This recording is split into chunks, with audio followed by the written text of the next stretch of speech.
Hey teens, illuminate teens. It's wonderful to be with you here again today, at least through technology, to be able to teach you another lesson in 1 Samuel chapter 24. So if you want to head there, we'll be able to jump into this lesson and be able to understand what goes on with David, even in a difficult circumstance. So the title of this is A Fugitive Spares His Rival. And the doctrine that we're going to be dealing with is God is just, and how God is just and he has a certain standard of righteousness. And if he wasn't, we would doubt that he is even God. But you know, those who follow after God should reflect that same justice, that same righteousness as God shows in his character. So you, me, if you're a Christian, we need to reflect God's justice to others. All right? And that doesn't mean that we're always going to take vengeance on other people as well. So as we get in this, God's people are to trust in him for justice and show grace to all, because God will show the justice and we need to reflect that as well. So our hero, David, he becomes a hero by facing off against Goliath when no one else would. But then all of a sudden, the same king who wouldn't stand up to Goliath and offered to help David, giving him his armor, ends up becoming David's nemesis. Why? What happens? Well, it gets into the point where there's a high level of jealousy, because David, it goes and he fights battles for Saul. He's fighting battles, and he's winning, and he's growing in popularity, and he's becoming a very king-like figure. And remember, Saul knows that he's not going to be king for much longer, but he's going to try to delay it as much as possible. And the only person at this point that could take his spot would look like David. And so, hey, you know what? He gets to the point where he gets so jealous, he tries to stick him with the spear several times. He throws a spear at him. And David actually goes into hiding. He's in hiding with his men out in the cave in the wilderness because Saul wants to kill him. And yet, in the midst of this, he gets a chance to kill Saul. That's what we're going to see today. He gets a chance to kill Saul, and yet he shows mercy. And this picture actually points us to one of his great-great-great-great-grandsons, Jesus. Okay? And I don't know how many greats are in there, but there's enough to where there's a big difference here, or a big timeline difference, where Jesus actually comes later on in David's line, but David is actually pointing to the mercy of Jesus in the story. So in 1 Samuel chapter 24 and verses 1 through 4, it says, "And it came to pass when Saul was returned from following the Philistines, that it was told him, saying, Behold, David is in the wilderness of En-gedi.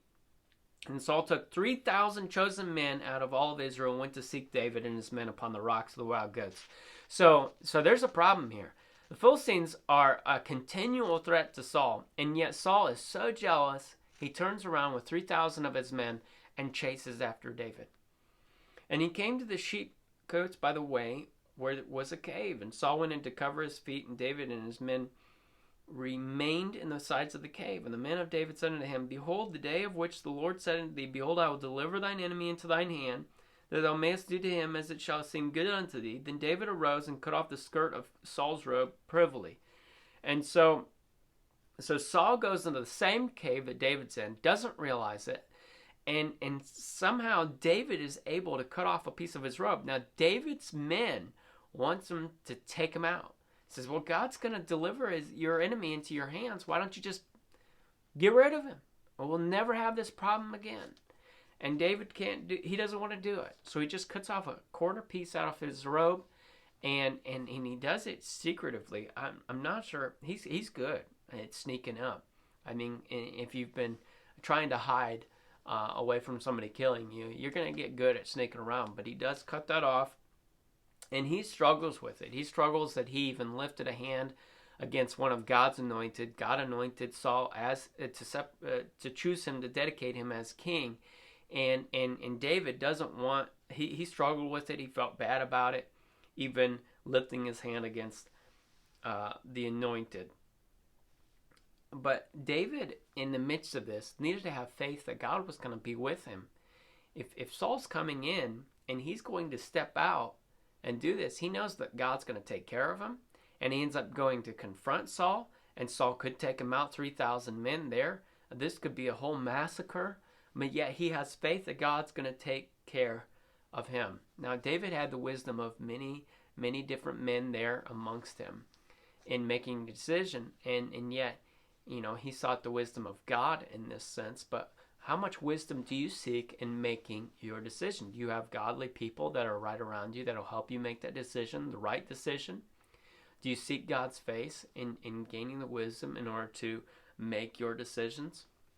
Let's jump down to verse 8 of the same chapter. It says, David also arose afterward and went out of the cave and cried after Saul, saying, My lord the king. And when Saul looked behind him, David stooped with his face to the earth and bowed himself. So we find David, he actually confronts Saul, but he comes out in a bowing motion. I mean, Saul could kill him right there, and yet he doesn't. He actually hears David out. David he puts himself at the mercy of Saul at this point.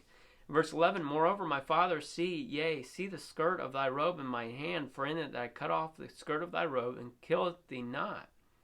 Know thou, and see that there is neither evil nor transgression in mine hand, and I have not sinned against thee, yet thou huntest my soul to take it.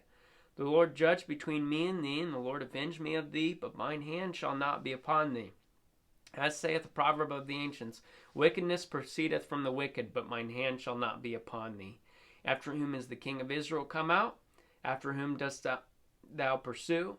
After a dead dog, after a flea? The Lord therefore be judge, and judge between me and thee, and see and plead my cause, and deliver me out of thine hand. So David actually goes out, he confronts him, he pleaded his case before Saul, and he rested in God and his tender care, in his mercy. This is how he handled this kind of a conflict.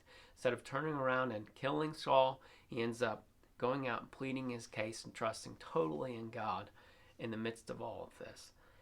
How do you handle conflict? How do you handle it when people are totally mean to you? I'd be honest, my responses are not so merciful at times. I like to respond and get even and take vengeance, right? Don't you like to do that?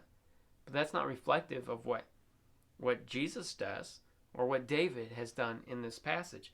What's the difference between Christians in the world and how they deal with conflict? There should be a difference. If we've got God and his character to reflect, there should be a difference between us and the world. So we need to be thinking about that as we continue forward in this passage. In verse 16 and 17, it says, And it came to pass when David had made an end of speaking these words unto Saul, and Saul said, Is this thy voice, my son David? And Saul lifted up his voice and wept. So Saul was actually crying at this point. And he said to David, Thou art more righteous than I, for thou hast rewarded me good, whereas I have rewarded thee evil. And let's jump down to 20 through 22. And now, behold, I know well that thou shalt surely be king, and the kingdom of Israel shall be established in thine hand. Swear now, therefore, unto me by the Lord, that thou wilt not cut off my seed after me, and thou wilt not destroy my name out of my father's house. And David sware unto Saul, and Saul went home, but David and his men gat them up into the hole. And so we actually find here that Saul cries, and he stopped pursuing David. He realizes that he's been doing wrong, and David did right in this case, even though he could have killed him. And he actually asks him, Promise me, don't kill off my line, because he realizes that David's going to be king. He doesn't want all of a sudden David to take over and kill the rest of his children and his grandchildren. He wants his name to continue on. And David never had to respond in a way to where he didn't have to say, Yeah, I'll promise to preserve your line, and yet he did. See, David's putting himself at risk because at some point, Saul's line could come back and try to assassinate David. And yet he doesn't. He has faith that God's plan is going to work out. He gives grace. He gives mercy. He's reflecting God in the circumstances.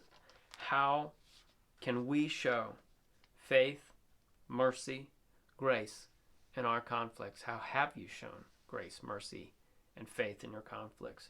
See, David points to Christ in the same way that Christ, in the midst of being beat, tortured, everything that went wrong there as far as what we saw, and how he deserved to be able to come back on all those people and just wipe them out.